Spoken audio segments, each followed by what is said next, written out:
Lewis here with your RU64.com weather report. Let's take a look at the 7-day forecast. It's going to be a rough start to the week with winds topping out at 64 miles per hour and a 64% chance of rain. Don't forget that umbrella or just call in sick. But don't worry, there are clear skies ahead with my favorite temperature, 64 degrees as your high and your low for the rest of the week. Sir, who let you in here? Security! RU64.com.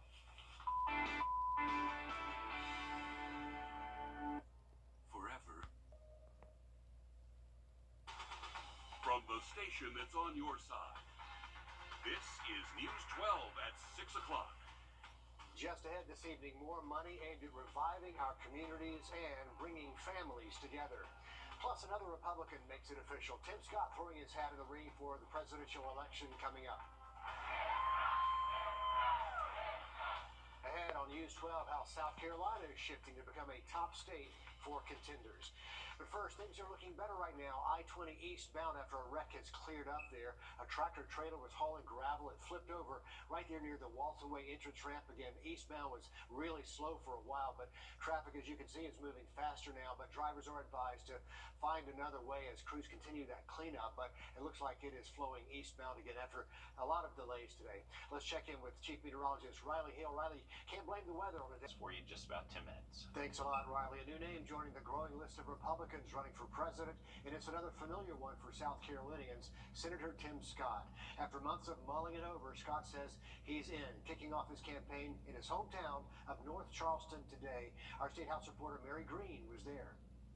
Just over a month ago, Senator Tim Scott launched an exploratory committee, signaling he was ready to join this growing Republican field. On Monday, Scott made it official, kicking off his 2024 campaign here at his alma mater, Charleston Southern. Let's go! A packed gymnasium crowd fired up by Senator Tim Scott's big announcement Monday. That I'm running for president of the United States of America! Scott pitched himself as the leader who can bring the country back from what he characterized as a retreating nation under President Joe Biden. Retreating from our heritage and our history, retreating from personal responsibility and hard work, retreating from strength and security, even retreating from religious liberty and the worship of God himself. He leaned heavily into his own biography, raised by a single working mom and rising from a once failing student to U.S. Senator, as he painted an overall optimistic outlook on the country's potential. I'm living proof that America is the land of opportunity and not a land of oppression. His name is the latest on a growing list of Republicans vying for the nomination, including former South Carolina Governor Nikki Haley and former President Donald Trump, with Florida Governor Ron DeSantis reportedly launching his bid this week as well. Scott didn't mention his conservative competition, but told the North Charleston crowd that he is, quote, the candidate the far left most fears. When I cut your taxes, they called me a prop. When I refunded the police, they called me a token. When I pushed back on President Biden, they even called me the N-word. I disrupt their narrative. I threaten their control. The truth of my life disrupts their lives. Mary Green reporting for us there. In a statement ahead of Scott's announcement today, the DNC chair, Jamie Harrison, says, quoting here, "There's no question that special interests are celebrating as Tim Scott throws his hat into the 2024 race for the MAGA base." And so, two political allies become rivals in this presidential race. Former Governor Nikki Haley and the senator she appointed, Tim Scott. Our Nick Velan is in the newsroom with a closer look at this story. And Nick, South Carolina will be center stage when it comes to this year's election. A white-hot spotlight there. Yeah, that's right, Richard. So far, South Carolina keeps popping up in national headlines early on in this election cycle. On top of Haley and Scott's Palmetto State ties, South Carolina is also the first state where Democrats will cast their ballot in the primary. University of South Carolina professor Robert Olden Dick says that this race could take a turn this year. It's going to be different than past elections. It's going to be more difficult to predict, and there's going to be the possibility of something very unusual happening given the current front-running candidates. Andrew Siders, Vice Chair of the Aiken County Council and the Aiken Republican Party, sees the uniqueness of having two candidates from the state already. It's kind of interesting that we have two declared candidates for president coming from our state. It's not very typical coming from a state, but it seems to be where we're at, and it's going to be a very interesting ride. Being first in the Democratic Party shakes things up for South Carolina. Democrats in Aiken say that they believe Biden is the frontrunner for their party, but still see the importance of the Palmetto State voters getting the first chance to vote. And I think it's great that South Carolina is now the first in the nation, because the South Carolina Democratic Party electorate is much more representative of the Democratic Party as a whole than Iowa or New Hampshire have ever been. And we're still a long ways from 2024, and both parties agree that the biggest goal right now is getting people ready to hit the polls. It is a marathon and not a sprint. Thanks, Nick, for the update there. New at 6 o'clock, a former Richmond County deputy is sentenced to life in prison. Just hours ago, 37-year-old Jason Cunningham pleading guilty to shooting and killing 37-year-old Nicole Harrington over an insult to his manhood. It happened back in 2020. Nicole was found in the parking deck of the Augusta Convention Center. The district attorney says Cunningham told investigators he was having an affair with the victim. The DA says after meeting in the parking deck, Cunningham became irate. He confessed to shooting her in the back of the head as she got onto the elevator there. Cunningham was later in a standoff with police before being taken into custody. Cunningham's life sentence is for malice murder. He's also sentenced to 5 years for weapons possession in a crime.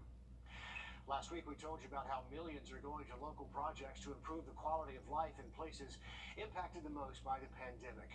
This money will go toward the Boys and Girls Club and the Kroc Center. Craig Allison joins us now live from the Boys and Girls Club and the construction site going on there.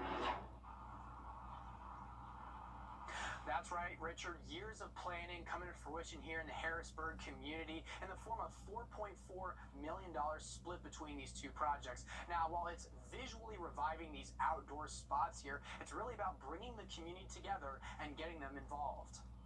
It's a soon-to-be multiplex for a number of activities, but really a way to bring the community together.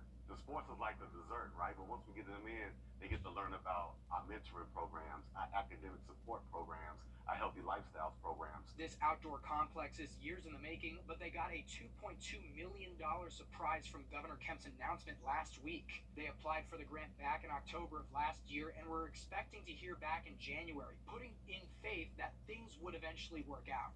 We started, I guess it was in March, but we were allowed to start if we thought we could get it done. So this will definitely give me more nights of sleep. Operationally for us, it's definitely going to allow us to expand the amount of kids that we serve. Now, soon to be fields for baseball, football, soccer, pickleball, putting green, and more by this fall. Just down the street, $2.2 million also from Kemp will go to putting more life into this field at the Kroc Center. To establish recreational fields, walking track, and really enhance the view around the former Chafee Park, which is Ann Boardman Park. More for a community that wants to move past these worn-down scars. This is a good way to get the whole Harrisburg community involved. And the Kroc Center is going to go back to their original 2010 plans to assess the field and start putting things in before they can formalize a timeline. In Augusta, Craig Allison, on your side. Big things to look forward to there in Harrisburg. Craig, thanks very much. A Richmond County Sheriff's Lieutenant is officially announcing his campaign for Aiken County Sheriff. Lucas Grant looking to face off against the current Aiken Public Safety Officer Marty Sawyer, who's already announced. Grant will make his candidacy official tomorrow at the Smith Hazel Recreation Center on Kershaw Street. It comes months after current Sheriff Michael Hunt announced his retirement, along with endorsing Sawyer in the race there. Give It Forward is coming back. This time they're helping a local private school get their program off the ground. We'll take you there. Coming up here on News 12. Riley. Well, the big weather story this week is hanging on the cooler than average temperatures, but not as much rain as what we've seen over the past couple of days. We'll have that full forecast just after the break. Time that drier air will be welcomed. That is a cool week ahead. Riley, thanks. Give It Forward is back. This time they're visiting Kingdom Creations Academy in Martinez, a private school with about 14 students, created by a former public middle school teacher about 2.5 years ago. Will Volk stopped by when Candy Smith surprised them. Good morning, boys and girls. Candy Smith is rolling her wagon into Kingdom Creations Academy. I'm so excited. I've been following her on Facebook and I see the wonderful job she does with the young boys. This surprise is for Deshaun Wright, the school's teacher, principal, and founder. Give It Forward is giving $500 and a wagon full of stuff. I did not see it coming, but I'm a very spiritual person, so I've been feeling like something big is going to happen, and I've just been praying that it's going to be something good. Wright is a former public middle school teacher. A few years ago, she followed her dream and started her own school. I thought if there's something a little different that we can do to reach those children that are kind of falling between the gaps, then let's try to do something a little different. She says this gift will help them continue to grow. Sometimes I am doing stuff out of my own pocket to fund and make sure that we have everything we need. So yes, every little bit helps, and we are extremely grateful. $500, supplies, and gifts for all the kids. Candy says it feels good seeing what this means to them. I love y'all. It means a lot. It means a lot. You saw their faces. And you never know, but Give It Forward will show up next. So get ready. In Martinez, Will Volk on your side. Lots of hugs all the way around there. Candy says there will be another surprise next month, and as she says, you never know where she'll turn up. A local doctor helping families figure out what's making their babies sick, uncovering some of the most difficult cases. We'll explain after the break. Plus, another local baseball team just a win away from winning a state championship. Alyssa Lyons live in the game when News 12 at 6 o'clock continues. After an accident, always call an experienced personal injury attorney first. Our winning team will protect your rights and see that you get the most money possible. That's the strong arm. Proud partner of the Atlanta Braves. The demand for geneticists is on the rise. Those medical care providers specializing in diagnosing and treating genetic disorders. The Children's Hospital of Georgia provides complex care for all kids. And as Will Rio tells us, they have a new member on the team focusing on these rare diseases.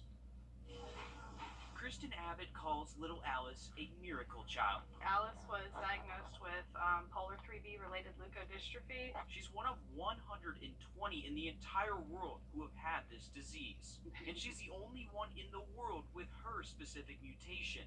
It makes it a little bit hard to kind of find resources, trying to know exactly what to expect. That's where AU's geneticist program comes in to help families like the Abbotts. Within 45 minutes, he did more than anyone has done within almost 3 years of her life. Dr. Faisal Asumda joined CHOG and MCG after going years without this position. We're definitely helping to save lives. His job is to find out what diseases or health conditions unborn and newborn babies have. You're seeing some of the most complex, rare conditions, on the earth, basically. He works, teaches, and tests families about the warning signs later down the road. I coordinate multiple specialties to basically manage that child or that baby over their entire lifespan. The Abbotts see him every 6 to 12 months in hopes of helping Alice live a happy life. We're not going to go down without a fight. In Augusta, Will Rio on your side.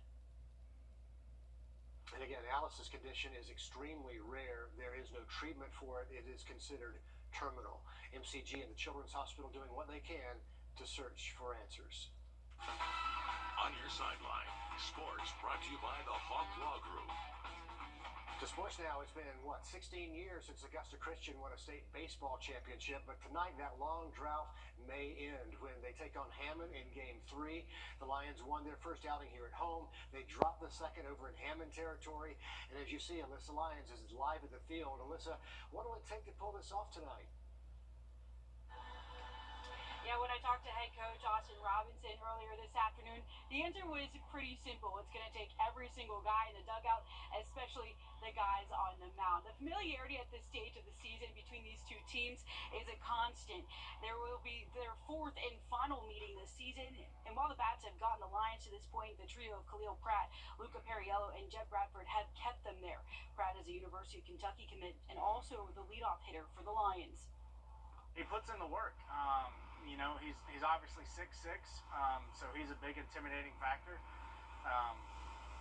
But you know, he comes to work every day. I mean, he treats it like a job, and in the moment, it's not too big for him. It's going to take 1 through 20 contributing. We've got Jeb Bradford on the mound. He's going to be as good as always, and we've got to hit and do the little things right. Now the first pitch is at 7 p.m. I'll have highlights coming up at 11. Thanks, Alyssa, and good luck to the Lions. We're back with more on News 12 after the break. News 12, voted best weather coverage by the Georgia Association of Broadcasters. Attention homeowners.